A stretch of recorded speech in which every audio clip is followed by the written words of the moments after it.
It's the ant hole, baby.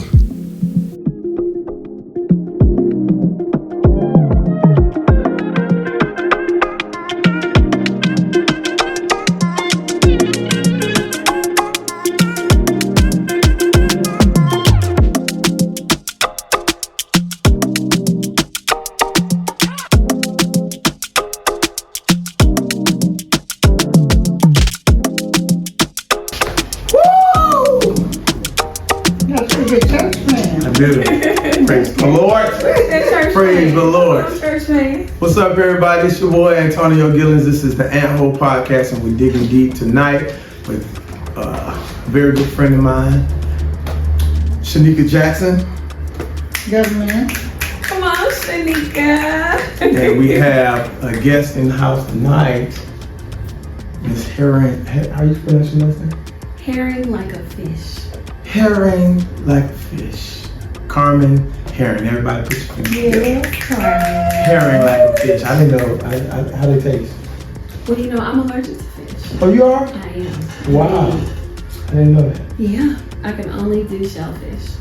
Okay. Yeah. Which I know. is interesting. Because most people are allergic to shellfish. Right, I know. exactly. It's weird, huh? Yeah. So tonight we have our two guests on, and we're just gonna wing it. We don't have no topics, but we're gonna talk. We're gonna start off, and we're gonna ask the question about how. No. First of all, let's do this. Who are you, and what do you love? Who am I? What do I love? Yeah. I'll start off. Let's say I'm a woman of God. Okay. I'm a woman who I feel has lived a lot of lives. Oh, really? I'm a person who believes in just embracing who you are, loving who God created you to be. And in that process, also having grace with yourself, being patient with yourself, and loving yourself through that process of becoming you. I love God, I love family, I love friends, and I just love people in general. And I think that's it. Yeah. Shanyka Jackson. Who are you? Who am I? That's a good question because a lot of times we define who we are based on like what we do. Right. So, you know, I could be Shanyka, the jewelry owner, or, you know, Shanyka, the financial specialist, but I don't think we should define ourselves by what we do. I think that who I am, kind of similar to Karmen, I'm a lover of God and people. I am Shanyka, the go-getter. I am Shanyka, the person with the ambition. I'm Shanyka, the problem solver. I'm always trying to fix a problem, not just for me, but for everybody around me, which sometimes can be a blessing and a curse, because I'm really a fixer. But what do I love? I love God. I love my family. I love what I do. I love being effective in not just my life, but every life that I come in contact with. That's good. I love that. Yeah. So what are some of the things that y'all love to do outside of your family? You know, and outside of like the normal work. Like what makes you guys, what's some of the key things that drawn y'all to this point? Because you say you live like several lives, and I don't want to ask your age, you know. But if you live several lives, and I can attest to that, you know, what's some of the key things that's drawn you to who you are today? I'm definitely drawn to working with and helping women. I've always mentored a lot of middle school and high school age girls. And having been one, I kind of know what that process is like. I understand what some of those emotions and just mixed feelings and stuff they have, you know, as you're going through that process of figuring out who you are, self-discovery. I think it's really important to have someone to sort of guide you through that process. I know in my life I had a lot of great women who were mentors, big sisters, and friends that I could always call on them. And a lot of them are actually still in my life today. And so my background specifically has for the most part really been like in the nonprofit field. And I always say I like to kind of get with people and party with the purpose. I like how Shanyka mentioned being effective. I think it's important to like the goal should always be for you to be effective, to change someone's life. I always say when you meet people, you never know what people are going through. So it's really important to always be the light. Like, you know, sometimes we'll go in restaurants or we'll go in stores and somebody might be frustrated, and instead of like jumping into, oh, she had an attitude, I always try to look into like the intention behind the action. Like, why are they responding that way? What happened? You know? So, I think that just kind of speaks to part of like who I am. That makes sense. Yeah, I would agree. Like the example you just used about trying to look beyond the action and beyond the person. Yes. I think for me, outside, I think your question was, what do you love outside of your family? I have grown a huge affinity for self-development and personal care, personal development, self-development, and self-care. That's good. Reason being, because I want to understand human beings more, and so I can only understand people more the more I understand myself. That's good. And sometimes understanding yourself can be very challenging because it's not just understanding yourself as far as what you like to do, what you dislike, but it's looking at your ugly self. That part. What part of you is just real stank? Right. And being able to face that and saying, ooh, okay, if several people are telling me the same thing about myself, then clearly I got a little issue. So I've been, especially in the last 3 to 4 years, maybe even a little longer than that, I've been really laser focused on trying to become a better version of me, That's good. so that I can be more effective. And I've learned, or not learned, because then that would mean that I'm done.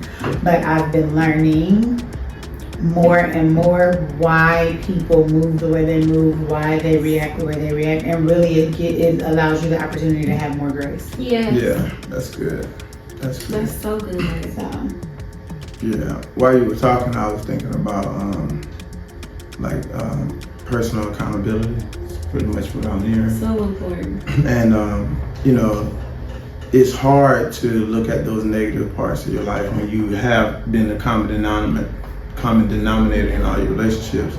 And then as you start to grow, you find out what your deal breakers are. You find out what, you know, like in creating boundaries. For myself, I've always been like a people pleaser. Yeah. And it's been real hard for me to break out of people pleasing. I'm slowly coming out of just people pleasing, and I'm starting to redirect, like, you know, not in a selfish way, but in a way that kind of like puts my boundaries up, where I'm protecting myself and protecting other people too at the same time. So like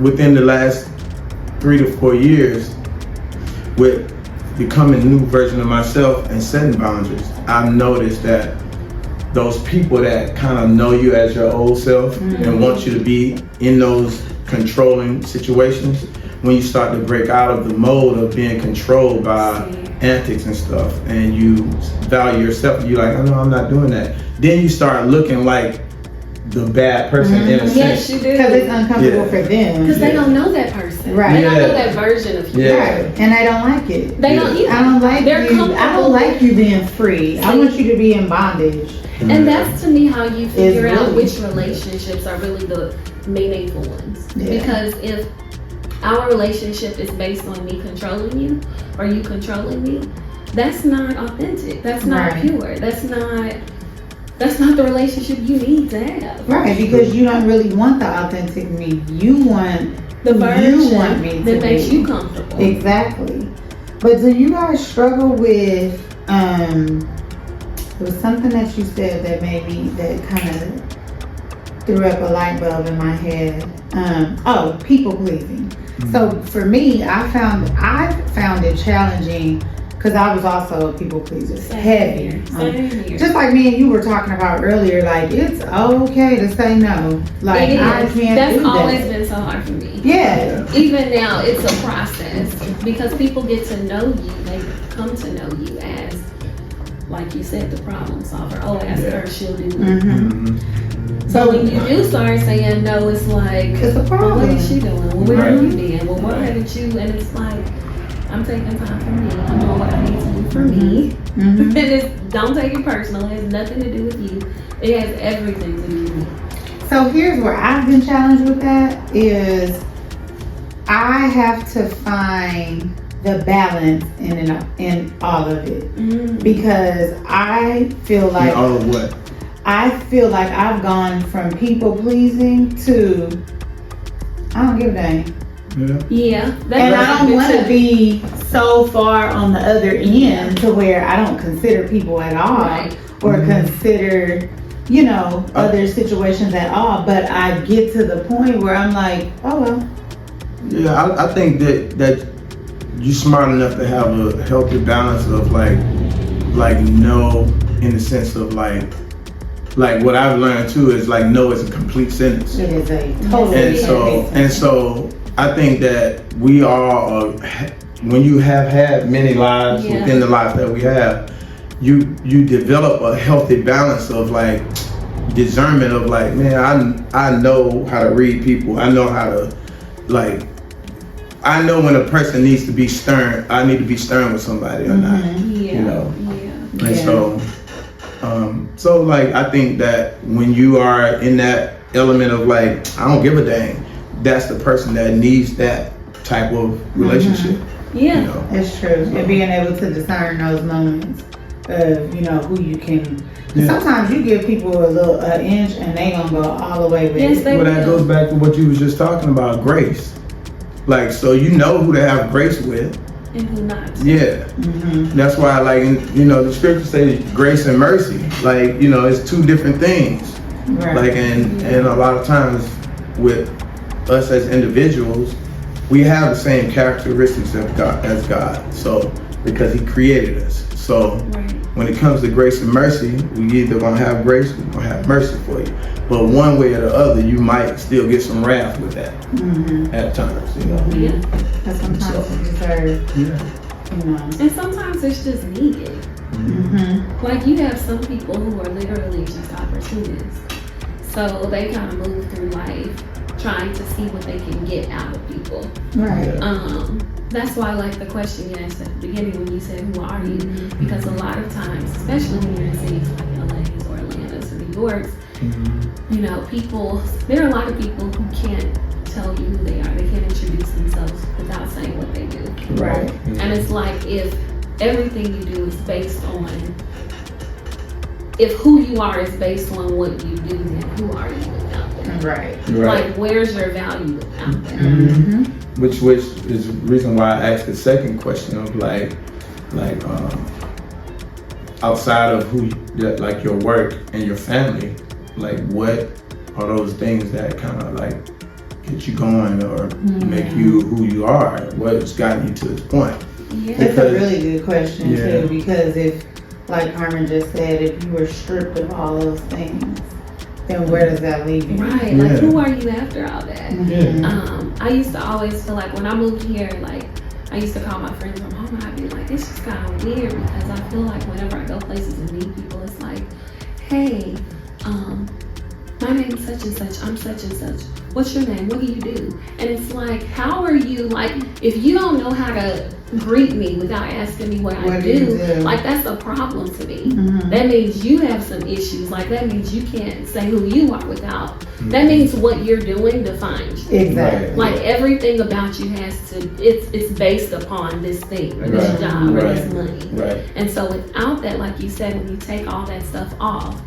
underneath the veil, who are you? Yeah, exactly. And I think a lot of people struggle with answering the question. And that goes back to just, we don't know ourselves. Right. It like, I think about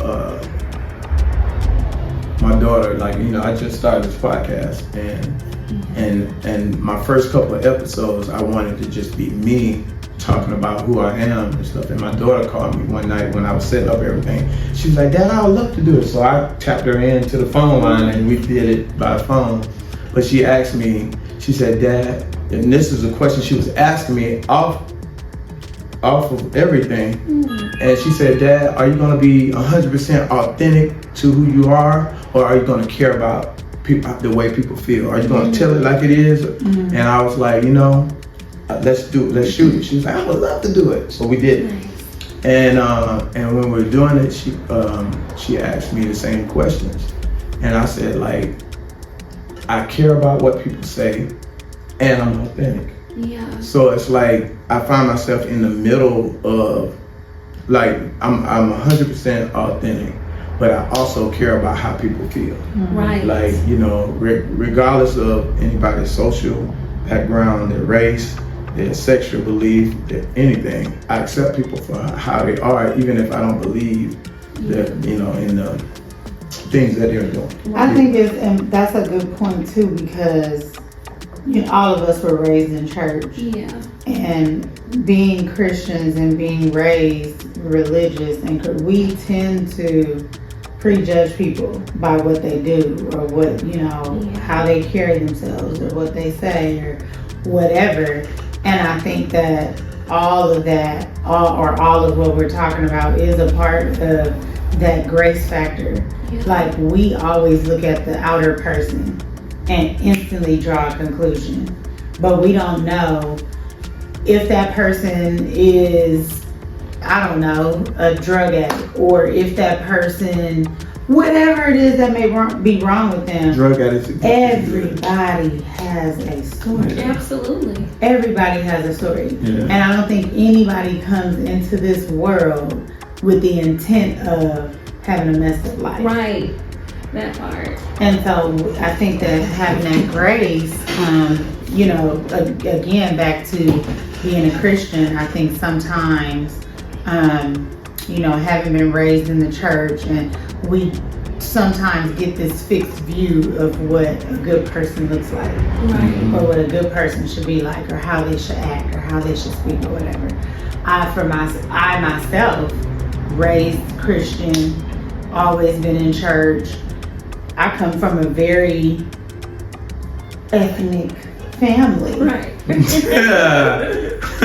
I come from a family of cussers, right, and drinkers, same, and drug users, and all the things. And I can talk mess with the best of them. And if I were to do that, a person that didn't know me would never think that I was a believer. Yeah. Because I can be all up in the mix with it. Yeah. But really and truly, to know me is to know my heart, and to know where I came from. Yeah. And to know the background of, oh, she ain't that kind of person. This is just, we're all products of our environment. Yeah. And so I You're think a chameleon. You can go to the White House and fit in, and go to the hood and cuss. Anyway. Anyway. I think it's really important to be like that. And two things to your point. One is the Bible speaks to how we could be entertaining angels. Oh, that's true, You yeah. see somebody and you're prejudging them, and you could have been talking about the Lord himself, who came in the form of maybe this homeless person. Mm-hmm. So that gets back to the whole thing of like judging people. I think the church, some churches I'll say, have done an awful job of that. I think we missed the mark when it comes to really doing real discipleship. Yeah. And I think we have to understand that like everybody wasn't raised like us. Exactly. Everybody doesn't know what we know, so we have to understand that like our job as real disciples is to go out and to bring people into the fold. Right. And so a lot of times it's not really what you say, it's how you appear to be with people. I saw a quote that said, people don't care how much you know until they know how much you care. And so I think it's always really important to just embrace people with the love of Christ. Like I always go back to saying, like, be the light. Yeah. Because you don't know what people need, you don't know what they've encountered, you don't know what they're dealing with. So it's just important to always, instead of like, I think it's so much more effective to say, oh, you need to be, I think it's so much more effective rather to say, I love you, what do you need, how can I help you, opposed to saying, you need to be doing this and you should have been doing that. Right, yeah. For sure. So I think we miss the mark sometimes because we're so focused on religion and we miss the whole relationship piece. Yeah. And the part to me that makes me say, okay, I want to stay within Christianity.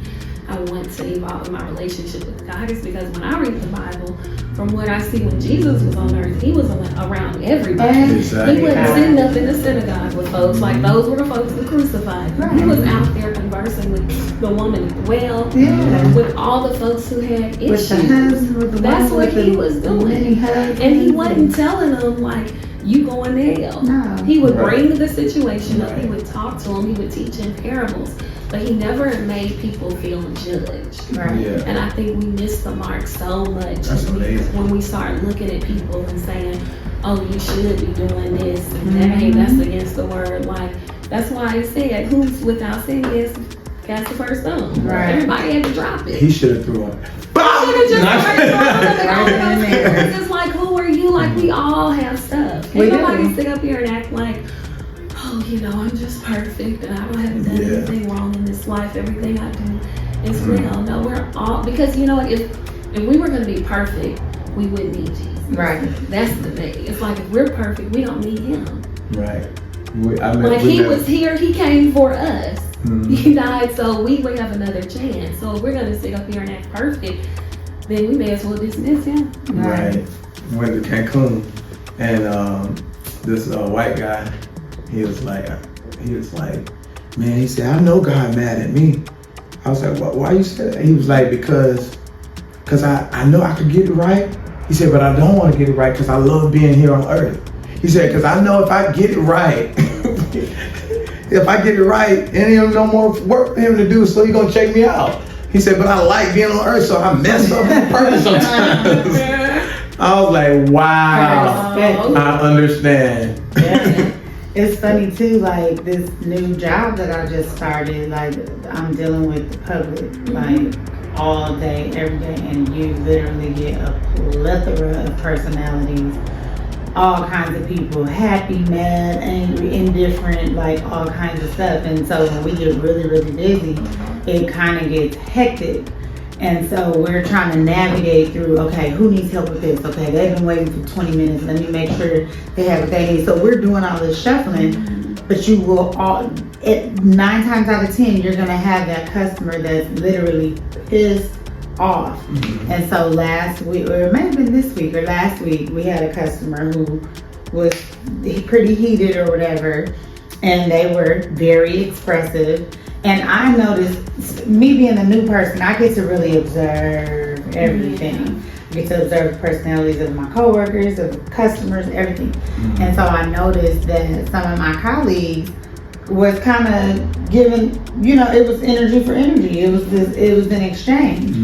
And so when I started talking to the person, I just got real like, so what's going on? You know, I know it's been a long time. Yeah, you know we trying to get to you, right? And just talking to them that way, can I get you some water while you wait? Because it's gonna be a minute. You know, and just kind of like loosening up that tension. No lie, before they left, they were like, what's your name? And so I told them my name, and they were like, you are so pleasant. Yeah. You are so pleasant. What the scripture say? The scripture say a soft answer turneth away wrath. And then this guy came in today, who I guess he had been there before, and when he came in today and I helped him and got him to where he needed to go, before he left, he said, I don't know why. He said, but every time I come in here and you're here, he said, I feel like dancing. I said, really? Because she was like, you should have been like, you know, I'll be twerking at home and stuff. He said, I feel like dancing. He said, you have this energy about you that really makes me feel good. And I don't even remember that. Tell that cat don't get me, you know what I'm saying? Don't have Depot walk over there and jump on Craig. But I've never gotten, you know, that type of response Yeah. from anybody, especially not like somebody that I'm helping at work or whatever. Yeah. But the fact that he said he feels like dancing, I was like, really? But to me, it's You like should have been like, cut a rug. people feel your energy. Like people, it goes back to that discernment piece. Like people know who has good intentions and who doesn't. People, they can feel it. And it's like you said, we're put here to be the light. I forget what scripture it is that says we're the salt of the earth. Yes, we are. And what is anything without flavor? Like, we literally are here to add flavor. That's it. Yeah. And so I'm even learning my purpose in this new journey that I'm on with this new job, with this new space that I'm in. Oh my God. Like, things are being revealed to me moment by moment, day by day. And it's humbling, it's emotional, it's like all these things, but it's bringing me closer to, oh, that's why I'm here. That's it. That's the purpose. Because even in this environment that I'm at work, granted, I have, the office is cool, everybody that I work with is pretty cool, Yeah. but I definitely bring a different, I'm sure. Like light a bulb. whole nother, flavor that they needed. They needed it. Yeah. They You're bringing absolutely balance to them that they didn't have before. Yeah. I was thinking, while you were talking, I was thinking about like how you say like we're the light, and you were saying we're the light, and you were saying like what you were saying. And it made me think about the last time we was all together at the comedy thing, and the guy came on stage, and I put him on stage, and even the owner said that he was a problem. He's her nephew. And so like even this Tuesday I went back because I'm not gonna stop nothing from from my dreams and stuff, and me working on my craft and stuff, right? But she said I'm sorry, but don't ever do that with him, like because he's a problem. I said Miss Susan, I didn't see a problem. I saw somebody that was a person. And I said, a lot of times when people are acting out, whatever, I said a lot of times people just want to be seen. That's it, and heard. Yeah. And so that like even when I go back in my mind about that night, I didn't see a problem with him because I embraced people in the event that, like, true enough, I should have been noticing, like, he came in with a beer in his hand and he had gloves on. I'm like, okay, any dude got gloves on, they might be up to something, but I didn't even pay that no attention because I think that if I'm in danger, God would let me know and let me see the thing that I'm in danger of in advance or at the time. And because God's word said he'll make a way of escape for you.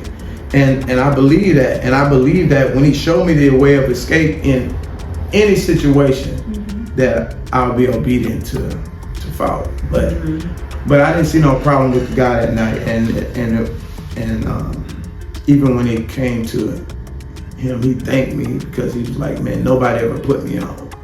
I don't know if you remember. He was like, nobody never put me on. Like my aunt never put me on. My homeboys ain't never put me on. He said, this man put me on. Yeah. I was like, and after that night, that said something to me. Because you don't know what that did for him. It's the ant hole, baby. Thank you for digging deep with the ant hole. Make sure to like, share, and subscribe, and keep it digging. Bye.